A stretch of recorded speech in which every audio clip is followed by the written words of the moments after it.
Assalamualaikum warahmatullahi wabarakatuh. Apa kabar sobat-sobat semuanya? Oke, kita lanjutkan saja ceritanya sambil mengikuti jalan-jalan. Bab 119 Pesona Kecantikan. Wanita di sebelah Henry berbicara dengan keras, dan keempat pria serta wanita di sebelahnya semua melihat ke sini.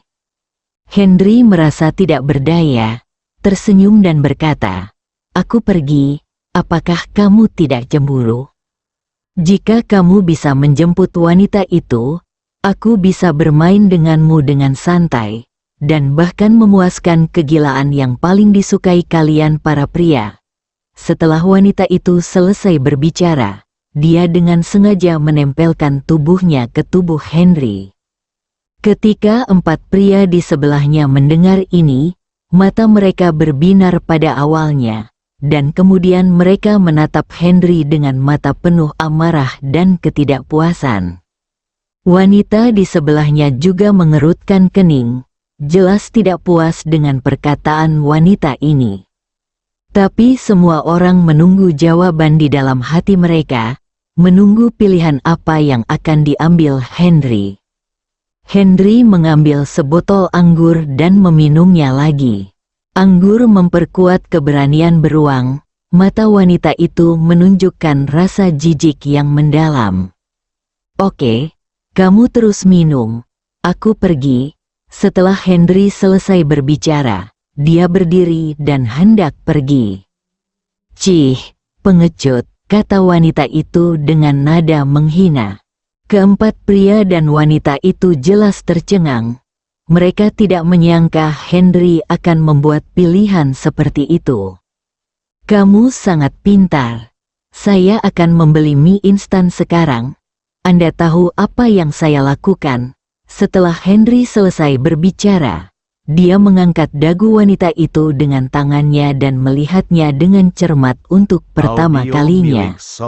Dia memiliki rambut hitam keriting, wajah oval, mata merah ramping, tahi lalat di antara alisnya, bibir tipis, hidung kecil dan tegak, montok di bawah kulit putihnya, dan kaki elastis di bawah rok mini macan tutul betina.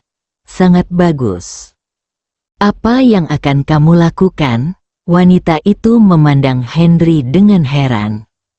"Tidak akan lakukan apapun, karena kamu belum membangkitkan minatku."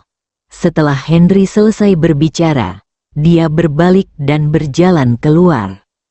Wanita itu duduk lemas di kursi, mengambil sebotol anggur, meminum setengah botolnya, membantingnya ke atas meja, dan pergi dengan mendengus dingin.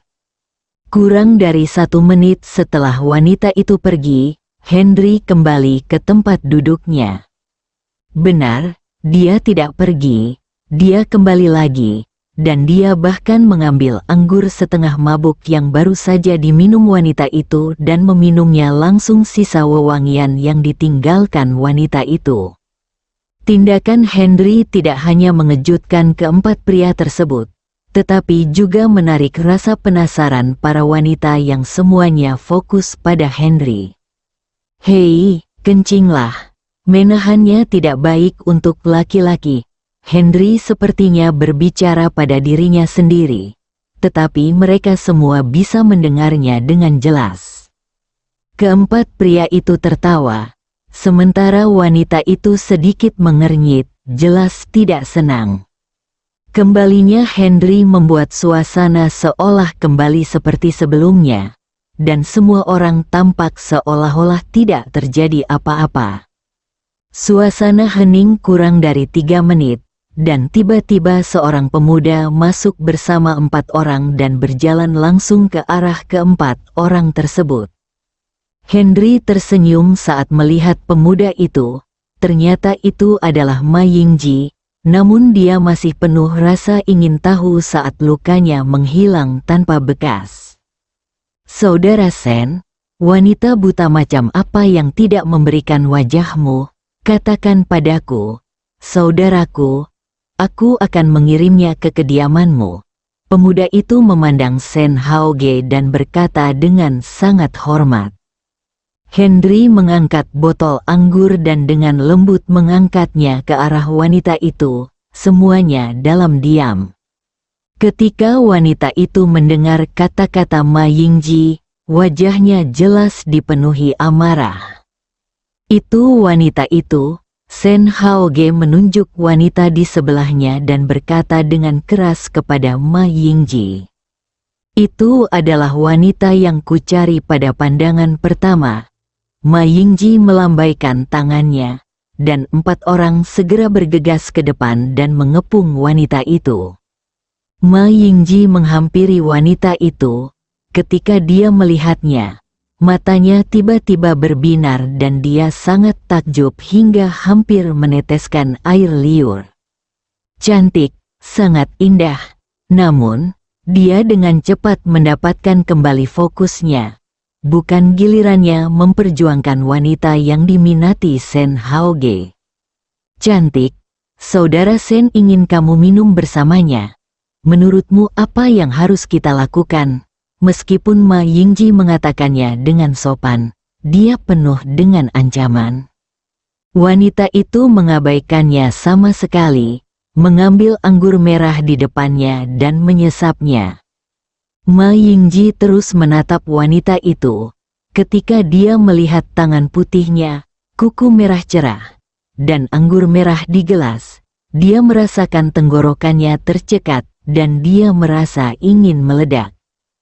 Dia dengan enggan menelan seteguk air liur dan berkata dengan suara agak serak, "Cantik, kesabaran saya terbatas, tapi saya tidak ingin mengambil tindakan keras, dan saya harap Anda dapat mengambil inisiatif." Wanita itu jelas sedikit kesal. Dia berdiri dan hendak pergi. 4 orang segera bergerak maju dan mengepung wanita itu.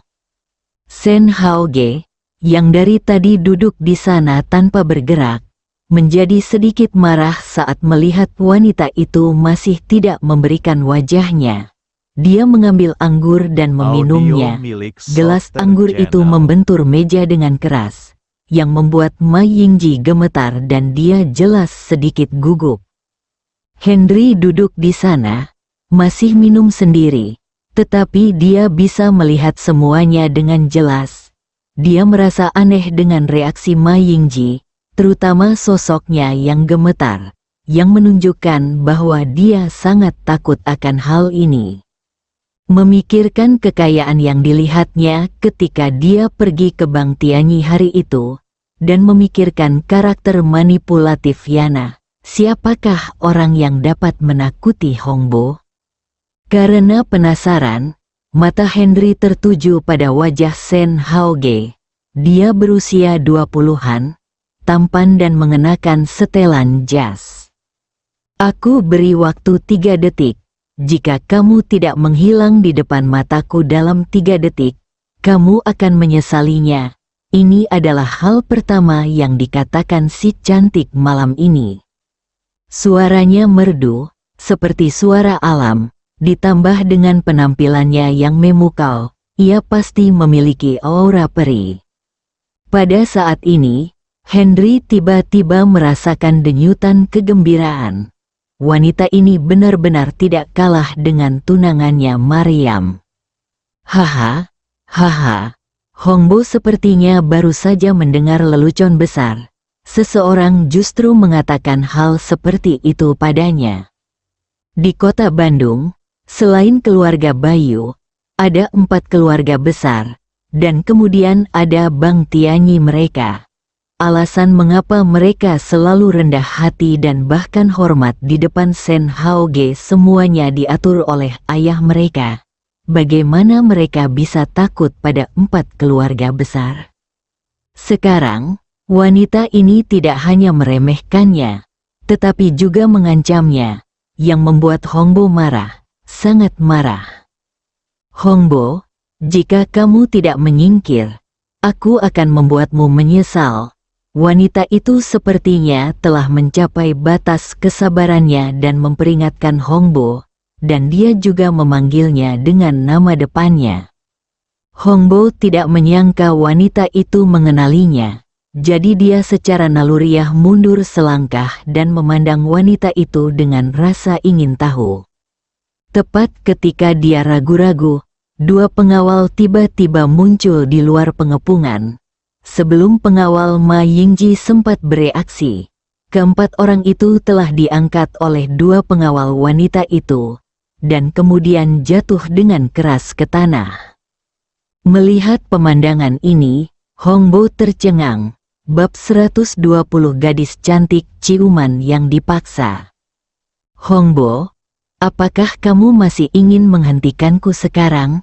Suara wanita itu terdengar lagi, tapi kali ini suaranya lebih dingin dari sebelumnya. Begitu suara wanita itu turun, dua pengawal telah tiba di depan Hongbo. Momentum kuat mereka membuat Hongbo tidak bisa menahan diri untuk mundur, jelas sedikit gugup. Oke, bagus sekali, suara Sen Hao Ge terdengar dari belakang Hongbo. Semua orang tidak mengerti apa yang dia maksud dengan menyapa, dan semua memandangnya, terutama Hongbo, seolah-olah mereka telah memegang sedotan penyelamat. Wanita itu mengangkat kepalanya dan menatap Sen Hao Ge dengan tatapan jijik di matanya. Dengan sedikit mendengus, kedua pengawal itu segera menatap Sen Hao Ge. Namun, sebelum mata mereka bisa ditarik, tubuh mereka tiba-tiba terasa terangkat dari tanah. Mereka berbalik dan melihat pemandangan di mana mereka berhadapan dengan pengawal Hongbo. Satu-satunya perbedaan adalah ada pengawal di belakang setiap orang. Kedua orang itu berusaha keras untuk melawan, namun mereka merasakan sakit di punggung dan seluruh tubuh mereka mati rasa dan lemah. Kemudian terdengar dua suara, dong-dong, dan kedua orang itu terlempar ke tanah, terbaring kesakitan, tidak bisa bergerak. Mata Henry sedikit menyipit dan dia melihat ke arah kedua pengawal itu sekarang. Kebugaran fisik mereka tampak sangat biasa. Tidak ada yang istimewa dari mereka. Terutama temperamen mereka yang pendiam, yang membuat orang tidak pernah menyangka bahwa mereka akan memiliki kemampuan yang begitu kuat. Memikirkan kemunculan kedua orang itu, kedua pengawal wanita itu tidak bereaksi sama sekali, dan dia bahkan lebih yakin bahwa kedua orang ini adalah tuan, bahkan mungkin orang paling kuat yang dia temui sejak tiba di kota Bandung. Tentu saja, itu relatif terhadap para pemula itu. Bagi saya, mereka juga pemula, tetapi level mereka sedikit lebih tinggi. Cantik, bagaimana menurutmu sekarang? Hongbo melihat kedua pengawal wanita itu dengan mudah dijaga oleh anak buah Sen Hao Ge. Aku punya ide untuk mengalahkanmu sekarang. Wanita itu tiba-tiba mengatakan sesuatu yang membuat Hongbo, Sen Hao Ge dan yang lainnya hampir muntah darah. HMPH, Sen Hao Ge mendengus dingin, jelas marah. Kedua pengawal itu memandang wanita itu, seolah-olah mereka adalah serigala lapar yang mencari mangsa. Mata mereka bersinar terang, ingin melihat sekilas pakaian wanita itu. Meski wajah Sen Hao Ge muram, hasrat di wajahnya sangat kuat. Meski ketiga pria di belakangnya tidak berbicara, mereka juga penuh dengan hasrat binatang. Meskipun aula itu berisik, ada keheningan singkat di sini. Henry duduk di tempatnya, seolah-olah semuanya tidak ada hubungannya dengan dia. Cantik, karena kamu ingin memukulku, kemarilah. Kamu bisa memukulku dimanapun kamu mau. Aku sangat mencintaimu. Hongbo jelas-jelas kesal dengan wanita itu dan mulai berbicara seperti hooligan. Jejak kemarahan melintas di mata wanita itu. Dari sudut matanya, dia melihat Henry duduk di sana sambil minum anggur dengan tidak tergesa-gesa. Mengangkat kakinya, bunyi klik sepatu hak tinggi menembus kebisingan musik di bar dan mencapai telinga semua orang. Henry mendengar suara itu semakin dekat, dan bau parfum semakin dekat. Saat dia hendak mengangkat kepalanya, dia tiba-tiba merasakan matanya berkedip, kemudian mulut Henry ditutup oleh wanita itu, dan tangan wanita itu memeluknya erat-erat di leher Henry, sedekat kekasih yang telah lama hilang. Henry selalu tertarik pada wanita, dan sekarang dia berinisiatif untuk menciumnya, yang membuatnya sangat bersemangat, bahkan lebih bersemangat, dan bahkan sampai dia ingin pingsan. Dia dengan cepat mengumpulkan pikirannya dan mencoba mengendalikan keinginannya. Meskipun tindakan wanita itu sangat berani, Henry tahu betul bahwa ini adalah pertama kalinya wanita ini mencium seorang pria, atau dia jarang mencium seorang pria. Dia jelas sangat asing, dan bahkan akan menjadi sangat gugup dan sensitif pada inisiatif sekecil apapun Henry. Hongbo tidak pernah menyadari kehadiran Henry, dan kepala wanita itu menutupi wajah Henry. Ketika dia melihat bahwa dia akan menyelesaikan tugas dan membantu mengambil wanita itu, Henry tiba-tiba muncul dan mengambil protagonisnya. "Brengsek, apa yang kamu lakukan? Kamu berani bersaing dengan aku dan saudara kita Sen. Apa menurutmu umurmu terlalu panjang?" Setelah Ma Yingji selesai berbicara, dia melangkah maju dan hendak mengambil tindakan. Henry tidak berbicara, tetapi mengangkat tangannya untuk memeluk wanita itu dalam pelukannya, menundukkan kepalanya, dan berkata dengan amarah yang berkilat di matanya, "Bukannya menurutku hidupku tidak panjang, tapi hidupku sudah lama. Sangat lama." Suara itu terdengar familiar bagi Hongbo, tetapi Henry menundukkan kepalanya dan tidak melihat wajahnya dengan jelas, dan berkata dengan marah, "Siapapun yang mengatakan dia akan berumur panjang di depanku tidak akan berumur panjang." Setelah Hongbo selesai berbicara, dia berjalan dan mulai menarik wanita itu. Namun sebelum tangannya menyentuh tubuh wanita itu, ia merasakan sebuah kekuatan datang dari perut bagian bawah. Lalu tubuhnya terjatuh ke belakang. Namun, selain membentur sudut meja, Henry jelas tidak ingin dia terluka. Ketika Sen Hao Ge melihat Hongbo dirobohkan dengan cara menggoda, dia juga marah. Dia melambaikan tangannya dan dua pengawal melangkah maju. "Nak, jika kamu tidak ingin mati, aku sarankan kamu melepaskan hal-hal yang tidak kamu inginkan dan hal-hal yang bukan milikmu." "Apa yang kamu lihat yang bukan milikku?"